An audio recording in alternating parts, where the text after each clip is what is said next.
வணக்கம். நான் உங்கள் முத்துக்குமாரி. இந்த வீடியோவில் நாம் மார்ச் மாதத்துக்கான ஆங்கில மாத ராசி பலன் ரிஷப ராசிக்கு பார்க்க போகிறோம். ஸோ அதுக்கு முன்னாடி நம்ம சேனலை நீங்கள் சப்ஸ்கிரைப் பண்ணலைன்னா சப்ஸ்கிரைப் பண்ணிக்கோங்க. பெல் ஐக்கனை ப்ரெஸ் பண்ணிக்கோங்க. அதில் ஆல் அப்படின்னு ஒரு ஆப்ஷன் இருக்குது, அதை மறக்காமல் கொடுத்துக்கோங்க. ஸோ தட் நம்ம சேனலில் போடக்கூடிய ஒவ்வொரு வீடியோவும் உங்களுக்கு ப்ராப்பராக நோட்டிஃபை ஆகும். சரி, ரிஷபராசிக்கு இந்த மாதம் எப்படி இருக்குது? வருஷம் நல்லா இருக்குது, நிறைய பாசிட்டிவ் தான் இருக்குது. ஸோ 2024 வந்து ரிஷபத்தை பொறுத்த வரைக்கும் ரொம்ப நல்ல வருஷம் அப்படிங்கிறத நம்ம சொல்லிட்டோம். பர்டிகுலராக மார்ச் மாதம் அப்போ எப்படி இருக்குது? ஸோ பிளானட்டரி பொசிஷன்ஸ்லாம் எந்த மாதிரி இருக்குது? மாதக்கோள்கள்னு சொல்லுவோம். இந்த சூரியன், செவ்வாய், சுக்கிரனாக இருக்கட்டும், புதன், இவங்க எல்லாருமே மாதக்கோள்கள். சூரியன், சுக்கிரன், புதன்லாம் ரொம்ப பக்கத்திலே ட்ராவல் பண்ணிகிட்டு இருக்கக்கூடிய பிளானட்ஸ் தான். ஸோ இந்த மாதக்கோள்கள் நாலுமே இந்த மாதம் டிரான்சிட் ஆகுது. ஒரு வீட்டிலேருந்து இன்னொரு வீட்டுக்கு ஒரு ஹாஃப் ஆஃப் த மந்தில் 2 கிரகமும், ஃபஸ்ட்டு வீக்கில் இன்னும் 2 கிரகமும் டிரான்சிட் ஆகுது. ஸோ இந்த டிரான்சிட் உங்களோட வருடக்கோள்களோடு சேர்த்து ஒரு கியூமுலேட்டிவாக என்ன மாதிரியான பலன்களை இந்த மாதம் ரிஷபராசிக்கு கொடுக்க போகுது அப்படிங்கிறத நம்ம தெளிவாக பார்க்கலாம். ஸோ மந்தோட பிகினிங்கில் ராசிநாதன் சுக்கிரன் செவ்வாயோடு சேர்ந்து சுக்கிரமங்கல யோகத்தில் இருக்கக்கூடிய ஒரு நல்ல மாதம் தான் இந்த மாதம். சரி, சுக்கிரமங்கல யோகம்னு சொல்கிறீங்களே, அப்போ எல்லாமே ரொம்ப பாசிட்டிவாக இருக்குமானா அப்படியும் கிடையாது.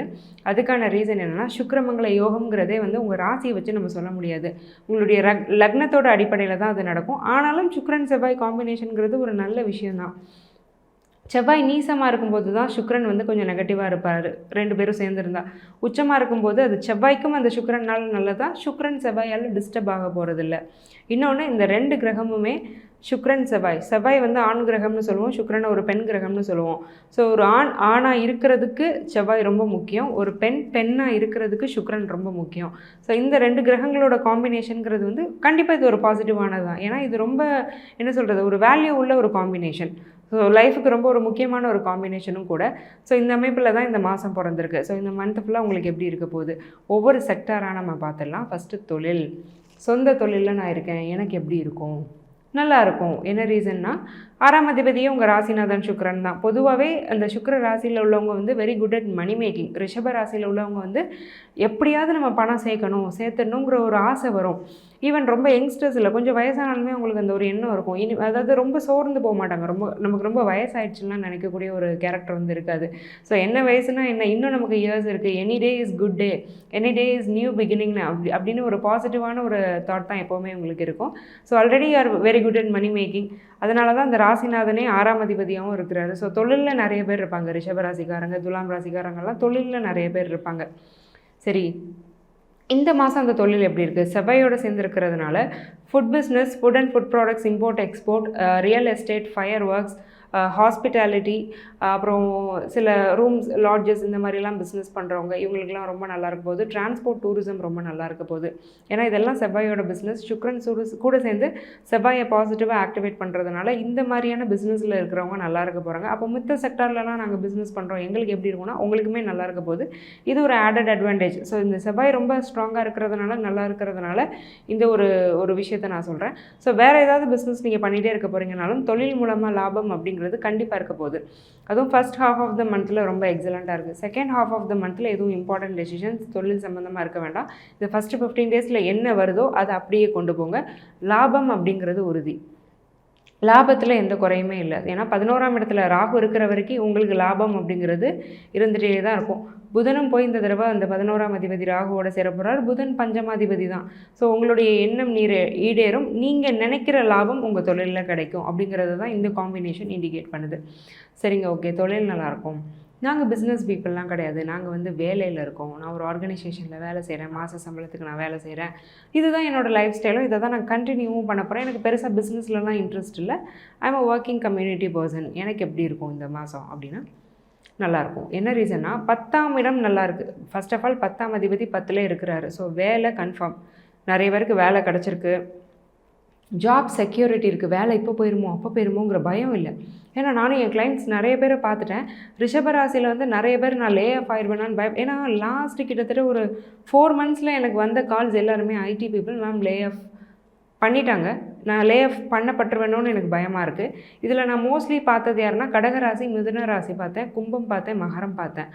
ஆனால் மோஸ்ட்லி வந்து மித்த ராசிகள் எதுவுமே வரல. அதில் வந்து முக்கியமான ராசி வந்து ரிஷபத்தில் வந்து எனக்கு ஒரு கிளைண்ட் கூட அப்படி பார்த்ததா ஞாபகம் இல்லை. ஸோ ஜாப் செக்யூரிட்டிங்கிறது உங்களுக்கு ரொம்ப நல்லா இருக்குது. ஏன்னா ஒரு ஸ்திர ராசியில் போய் ஸ்திரம்ங்கிறது வந்து என்னென்னா பெர்மனண்ட்டுன்னு அர்த்தம். ஸ்திரம் அப்படிங்கிற ஒரு சமஸ்கிருத வார்த்தைக்கு என்ன அர்த்தம் அப்படின்னா பெர்மனண்ட். அப்போ 10ஆம் இடத்துல போய் சனி போய் ஸ்ட்ராங்காக உட்காந்துருக்கிறதுனால ஜாப் இஸ் பெர்மனண்ட். உங்கள் வேலைக்கு வந்து எந்த ஒரு வில்லங்கமும் கிடையாது, நிம்மதியாக வேலை செய்ய போகிறீங்க. சரி, ஆனால் வேலை எப்படி செய்ய போகிறோம்? ரொம்ப ஒர்க் ஸ்ட்ரெஸ் இருக்குது, ஜாப் ஸ்ட்ரெஸ் அப்படிங்கிறது இருந்துகிட்டே இருக்குது. கன்சிஸ்டண்ட்டாக வேலை செஞ்சுட்டே இருக்கேன், ஒரு ரெஸ்ட்டே இல்லை. இந்த மாதிரியான ஒரு அமைப்பு தான். இதை தான் நான் ஆங்கில புத்தாண்டு பலன்லேயே சொல்லியிருந்தேன். இப்போ ஆண்ட்ராய்டு அட்வான்டேஜாக என்னென்னா சூரியன் போய் இருக்கிறதுனால உங்களுக்கும் பாஸுக்கும் ஏதாவது அட்வான்டேஜ் இல்லை, ஒரு டிஸ்அட்வான்டேஜ் தான். உங்களுக்கும் பாஸுக்கும் ஏதாவது சின்ன சின்ன பிரச்சனைகள் வர்றதுக்கான வாய்ப்பு இருக்குது. செவ்வாயும் கூட அடுத்து போய் சேர்றாரு. ஸோ இன்டர்னல் பாலிடிக்ஸ் கூட வேலை செய்கிறவங்க கிட்ட கொஞ்சம் கவனமாக இருந்துக்கோங்க. இதை மட்டும் கேர்ஃபுல்லாக பார்த்துக்கோங்க. அதே மாதிரி ஆஃபீஸ்க்கு போயிட்டு வரக்கூடிய டிரான்ஸ்போர்ட்டேஷனில் கவனம். செவ்வாய் சனி சேர்க்கை மார்ச் 15க்கு மேலே ஏற்பட போகுது. ஸோ ஆஃபீஸ்க்கு நீங்கள் ஒரு வெஹிக்கிள் நீங்களே செல்ஃப் ட்ரைவ் பண்ணிட்டு போனாலும் சரி, இல்லை ஏதோ ஒரு கேபு, பஸ்ஸு, ஒரு மெட்ரோ எதில் போனாலும் சரி, நடக்கும்போது, ட்ரெயினில், பஸ்ஸில் ஏறும்போது, இறங்கும்போது, வெஹிக்கிள் ஹேண்டில் பண்ணும்போது ஹெல்மெட் இஸ் மேண்டேட்ரி. கண்டிப்பாக ஹெல்மெட் போட்டுக்கோங்க, கேர்ஃபுல்லாக போயிட்டு வாங்க. ஏன்னா எந்த இடத்துல சனி செவ்வாய் காம்பினேஷன் இருக்குன்னா கும்பத்தில். ஸோ அது எதை இண்டிகேட் பண்ணுதுன்னா உங்களோட வேலையை. செவ்வாய் வாகனக்காரகன். அப்போது எப்படியும் நீங்கள் வேலைக்கு ஒரு டிரான்ஸ்போர்ட் மூலம் தான் போக முடியும். அந்த டிரான்ஸ்போர்ட் வேலை இந்த ரெண்டும் மெலிஃபிக்காக ஆக்டிவேட் ஆகுது, பாவத்துவமாக ஆக்டிவேட் ஆகுது. அப்போது வேலைக்கு போயிட்டு வர டிரான்ஸ்போர்ட்டேஷனில் கேர்ஃபுல்லாக இருந்துக்கணும். வேலை கன்ஃபார்ம், வேலை ரொம்ப நல்லா இருக்க போது. வேலை செய்கிற இடத்துலையும் வேலைக்கு போகக்கூடிய வாகனத்துலேயும் கவனம் அவசியம். சரி, ஓகே, எங்களுக்கு வந்து திருமணம் பண்ணலாமா, எப்படி இருக்குது இந்த மாதம்னா செவ்வாய் நல்லா இருக்கார். கண்டிப்பாக நீங்கள் அலையன்ஸ் பார்க்கலாம், அலையன்ஸ் ஃபிக்ஸ் ஆகும். என்ன தான் 9 பாதகஸ்தானம்னாலும் 9ல் பாசிட்டிவும் இருக்குது. அது என்னென்னா டிசையர்ஸ், உங்களோட குட் கர்மா. ஈவன் நீங்கள் ஸ்திர ராசியாகவே இருந்தாலும் 9ஆம் இடம் பாதகஸ்தானமாகவே இருந்தாலும் நீங்கள் உங்கள் போன பிறவிலையோ இல்லை இப்போ பண்ணிகிட்டு இருக்க குட் கர்மா எல்லாமே போய் ரெஜிஸ்டர் ஆகக்கூடிய ஒரு இடம் வந்து 9th house, house of desires அப்படின்னு நம்ம சொல்லுவோம். அப்போ அந்த 9th ஹவுஸ் ஆக்டிவேட் ஆகும்போது உங்கள் மனசுக்கு பிடிச்ச பொண்ணோ பையனோ அமைகிறதுக்கான வாய்ப்பு இருக்குது. ஈவன் உங்கள் பசங்களுக்கு நீங்கள் அலைன்ஸ் பார்த்துட்ருக்கீங்கன்னா கூட அதுவுமே நல்லபடியாக இந்த மாதம் ஃபிக்ஸ் ஆகும். ஏன்னா 5ஆம் அதிபதி புதன் ராகுவோட சேர்ந்து நல்லா இருக்கிறாரு. அதுக்கு வீடு கொடுத்த குருவும் 12ல் நல்லா இருக்கிறாரு. ஸோ 12ங்கிறது 2ஆம் கட்ட சுகஸ்தானம்னு சொல்லலாம். ஃபஸ்ட்டு 4th ஹவுஸ்னால் செகண்ட் 12th ஹவுஸ்னு சொல்லலாம். ஸோ திருமணத்தை பொறுத்த வரைக்கும் இந்த மாதம் நல்லா இருக்குது. சரி, நாங்கள் ஹஸ்பண்ட் அண்ட் ஒய்ஃப் எங்களோட ரிலேஷன்ஷிப் எப்படி இருக்கும்? நீங்கள் ரிஷபராசினா உங்களோட ஸ்பௌஸு, கணவனோ மனைவியோ, அவங்க கொஞ்சம் டாமினேட் பண்ணுவாங்க. அதை நீங்கள் டாமினேஷன் எடுத்துக்க வேண்டாம். ஏன்னா கணவன் மனைவிக்குள்ளே டாமினேஷனுங்கிற வார்த்தையே கிடையாது. ஸோ 2 பேரும் ஒரே உயிர் தான், ஒரே சோல் தான். அப்போது அதை இன்னொருத்தர் நம்மகிட்ட சொல்லும்போது அது நம்ம டாமினேஷன் எடுத்துக்கிட்டால் தான் டாமினேஷன். அவங்களோட கை கொஞ்சம் ஓங்கி இருக்கும், அவங்க சொல்கிறது உங்கள் நல்லதுக்காக தான் இருக்கும். ஏன்னா பொதுவாகவே இவங்களுக்குள்ள கம்பேட்டபிலிட்டி ரொம்ப நல்லாயிருக்கும். ஏன்னா செவ்வாய் சுக்கிரன் இல்லையா, அதனால் அவங்க சொல்கிறது உங்கள் நல்லதுக்கு தான் எடுத்துக்கிட்டு நீங்கள் போயிட்டீங்கன்னா இந்த மாதம் உங்களுக்கு ரொம்ப நல்ல மாதம் தான், சக்ஸஸ்ஃபுல்லான மந்த்து தான். சரி, நாங்கள் சைல்டு பர்த்துக்கு ட்ரை பண்ணுறோம், எப்படி இருக்குது? அந்தளவுக்கு ஃபேவரபுளாக இல்லை. ரீசன் வந்து 5ல் ஆல்ரெடி கேது இருந்தாலே குழந்தை பாக்கியத்தில் வந்து சின்ன சின்ன தடைகளை கொடுப்பாரு. அதே மாதிரி 5ஆம் அதிபதி போய் ராகுவோடு சேர்ந்துட்டுருக்கிறாரு இல்லையா, புதன் ராகு காம்பினேஷனும் இருக்குது. ட்ரீட்மெண்ட் போயிட்டு இருந்தீங்கன்னா ட்ரீட்மெண்ட்டில் ப்ராக்ரெஷன் இருக்குங்க, அதில் எந்த டவுட்டும் இல்லை. பட் கன்சீவிங் ரேட் வந்து இந்த மந்த்து கொஞ்சம் கம்மியாக தான் இருக்குது. ப்ரெக்னென்ட் லேடிஸாக நீங்கள் இருக்கிறீங்கன்னா இன்ஃபெக்ஷன்ஸ், அலர்ஜிஸ் வர்றதுக்கான வாய்ப்பு இருக்குது, both internal and external. So கொஞ்சம் ஹைஜீனிக்காக இருக்க வேண்டியது அவசியம். சரிங்க, ஓகே, நாங்கள் ப்ராப்பர்ட்டி வாங்கலாமா? எங்களுக்கு ப்ராப்பர்ட்டி லக் எப்படி இருக்குது? சூரியன் சனியோடு சேர்ந்துருக்காரு. நமக்கு இப்போ ப்ராப்பர்ட்டி வேண்டாம், அடுத்தடுத்து பார்த்துக்கலாம். மே மந்த்துக்கு அப்புறம் ரொம்ப நல்லாயிருக்கு. இப்போதைக்கு நமக்கு எதுவும் வேண்டாம், நல்லா இருக்கும், கடவுள் புண்ணியத்தில் நல்லாயிருக்கும், இருக்கிறத வச்சே கொண்டு போவோம். ஏன்னா சனி செவ்வாய் சேர்க்கை வரும்போது ராகுவோடையும் புதன் 5ஆம் அதிபதி சேர்றாரு. 5ங்கிறதும் ப்ராப்பர்ட்டியை குறிக்கக்கூடிய ஒரு விஷயம். அதே மாதிரி 5ஆம் இடம்ங்கிறது ஃபேமு. நம்மளை 4 பேர் புகழணும், நம்மளை 4 பேர் பெருமையாக நினைக்கணும். இப்படி ஒரு வீடோ ஒரு சொத்தோ வாங்கினோன்னா நம்ம 4 பேர்கிட்ட சொல்லலாம், சொல்லும்போது நம்மளை நல்லா நினைப்பாங்கங்கிற ஒரு எண்ணத்தை புதன் ராகு காம்பினேஷன் கொடுத்துரும். இது பொதுவாகவே எல்லாருக்கும் இருக்க எண்ணம் தான். நம்ம நல்லா இருக்கிறோன்னா நம்ம நல்லா இருக்கிறோங்கிறது 4 பேருக்கு தெரியப்படுத்துறதுல நமக்கு ஒரு ஆர்வம் இருக்கும். இது ஒரு ஹியூமன் திங், இது ஒரு தப்பு கிடையாது. ஆனால் அது ஒரு மெலிஃபிக்கான காம்பினேஷன். அதனால் இப்போதைக்கு எந்த ப்ராப்பர்ட்டியும் வேண்டாம். நம்ம அப்புறம் ஃபோர்த் கமிங் மந்த்ஸில் வந்து நம்ம பார்த்துக்கலாம், எந்த பிரச்சனையும் இல்லை. சரி, நாங்கள் ஃபாரினில் இருக்கோம், எங்களுக்கு எப்படி இருக்குது? எக்ஸலண்ட். குரு 12ல், வெளிநாடு, வெளி மாநிலம், இல்லை என் ஊரை விட்டு நான் ரொம்ப தள்ளி இருக்கிறேன்னா நான் ரொம்ப நல்லா இருக்க போகிறேன்னு அர்த்தம். ரிஷபராசியில் பிறந்துட்டு என்ன ரீசனாக 12ல் குரு எக்ஸலண்ட்டாக இருக்குது. ரொம்ப நிம்மதியாக இருப்பீங்க, பீஸ்ஃபுல்லாக இருப்பீங்க, நினச்ச விஷயங்கள்லாம் நடக்கும். இது ஒரு பெரிய என்ன சொல்கிறது, ஒரு அட்வான்டேஜ் தான். 12ல் குரு, அதே மாதிரி 8ஆம் இடத்துல இவ்வளோ நாள் சுக்கிரன் இருந்தார், இப்போ தான் அவர் 9க்கு போயிருக்கிறாரு. ஸோ ரொம்ப நல்லா இருந்தீங்க, இனிமேலும் நல்லா தான் இருக்க போகிறீங்க. வேலை, தொழில்னு எல்லா அமைப்பும் இப்போ நான் சொன்னேன் இல்லையா, அதே மாதிரி ரொம்ப நல்லாவே உங்களுக்கு நடக்கும். அதில் உள்ள நெகட்டிவ்ஸ் கொஞ்சம் கம்மியாக நடக்கும். ஏன்னா 12ஆம் இடம் சுபத்துவமாக இருக்குது. அதே மாதிரி நல்ல ட்ராவல் என்ஜாய் பண்ணுவீங்க. ஆன்மீக பயணம் அப்படிங்கிறது இந்த மாதம் பாசிபிள். உங்களுக்கு ரொம்ப நாளாக ஒரு கோயிலுக்கு போகணுன்னு ஆசை, ஆனால் போகவே முடியலன்னா இந்த மாதம் நீங்கள் போயிட்டு வருவீங்க. சித்தர்கள் வழிபாடு அப்படிங்கிறது உங்களுக்கு கிடைக்கும்.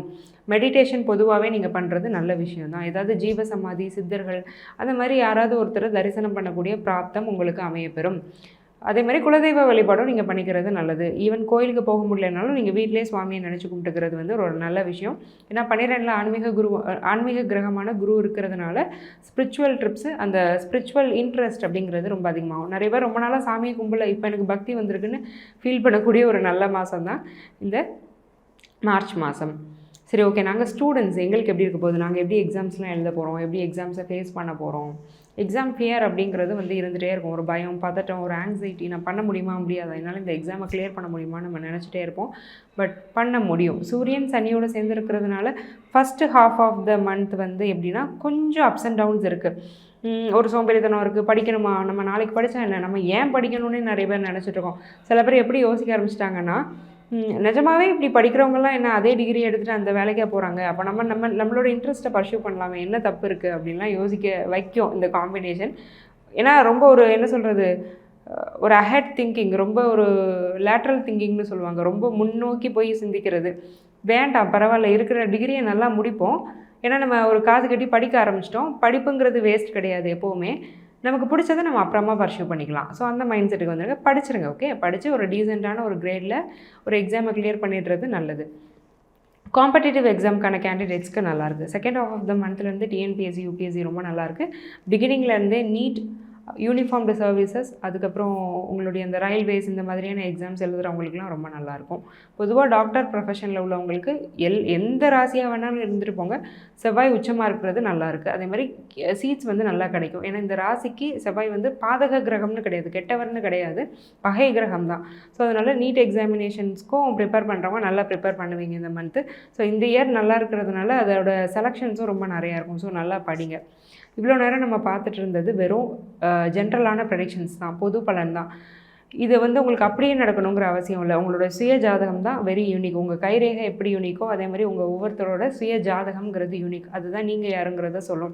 ஸோ அந்த ஜாதகத்தோட கன்சல்டேஷன் வேணும்னா கீழே கொடுத்துருக்க நம்பருக்கு கால் பண்ணி என்னுடைய அப்பாயின்மெண்ட்டை நீங்கள் பிளாக் பண்ணிக்கோங்க. உங்களுக்கு ரொம்ப ரொம்ப சிம்பிளான லைஃப் ஸ்டைல் ரெமெடிஸ், வாழ்வியல் பரிகாரங்கள் நான் சஜஸ்ட் பண்ணுவேன். அதனால் பெனிஃபிட் ஆனவங்க நிறைய பேர். அதே மாதிரி நீங்களும் பெனிஃபிட் ஆகணும்னு நான் வேண்டிக்கிறேன். ஆல் த வெரி பெஸ்ட் ரிஷபம். நன்றி, வணக்கம்.